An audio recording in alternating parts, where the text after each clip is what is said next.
श्रोतेहो, सामाजिक, वैद्यकीय आणि सांस्कृतिक क्षेत्रात गेल्या 27 वर्षापासून कार्य करणाऱ्या सुप्रसिद्ध लेखिका डॉक्टर सुधा कांकरिया यांनी लिहिलेल्या प्रिय गोडोलीस या पत्रमालिकेतील आता आपण ऐकूयात पत्र 41.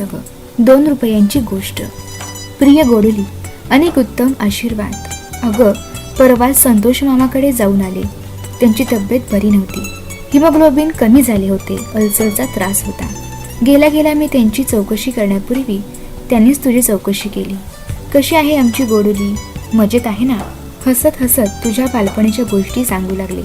चेहऱ्यावरचे त्यांचे ते तेज, तो आत्मविश्वास, निसर्गदत्त लाभलेला धीर गंभीर खणखणीत आवाज. ते बोलायला लागले म्हणजे ऐकत राहावंसं वाटतं. जणू काही मंदिराच्या गाभाऱ्यात शास्त्रीय संगीताची मैफिल चालू आहे की काय असा भास होतो. आपल्याला चांगला अनुभव आहे की वकील म्हणून कोर्टात ते उभे राहिले की केस जिंकलीच म्हणून समजा. असा तुझा वकील मामा. त्यांनी मला एक सत्यकथा सांगितली, ती आज मी तुला सांगणार आहे. 2 रुपयांची गोष्ट. संतोष मामा वकिली शिक्षण घेण्यासाठी मुंबईत राहत होता. समुद्र किनाऱ्यावरून फेरफटका मारणे हा त्याचा आवडता छंद होता. असाच एके दिवशी तो समुद्र किनाऱ्यावरून जात होता. अचानक त्याला कुत्र्याची आर्ध किंकाळी ऐकू आली. एक कुत्रा समुद्राच्या लाटेच्या भोवऱ्यात अडकला होता. समुद्राच्या लाटा त्याला गिळंकृत करू पाहत होत्या.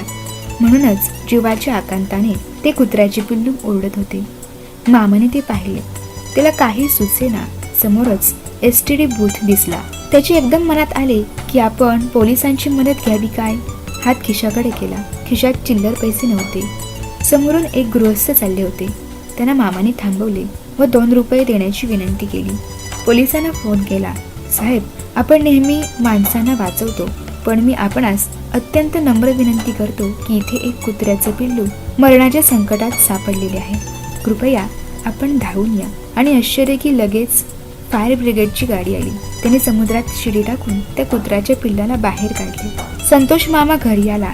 दार लावणार इतक्यात ते काळ्या रंगाची पिल्लू मामाच्या मागे पळत येताना दिसले. ते जवळ आले. मामाने त्याच्या पाठीवरून हात फिरवला. पिल्लाच्या डोळ्यातून अश्रू ओघळायला लागले. शेवटपर्यंत ते पिल्लू मामासोबतच राहत होते. मामा म्हणाला की मी आजारी पडलो आणि एक अनोळखी गृहस्थ मला भेटून गेले. म्हणाले, वृत्तपत्रात वाचले की आपण आजारी आहात. मला एकदम आठवले की हाच तो माणूस ज्याने माझ्याकडून 2 रुपये घेऊन कुत्र्याच्या पिल्लाची प्राण वाचवली. खरंच माणसातला देव तो हाच. अशी माणसं आपली असावीत हा एक देवयोगच म्हणा. मामाच्या रूपाने देव आपल्या सोबत आहे.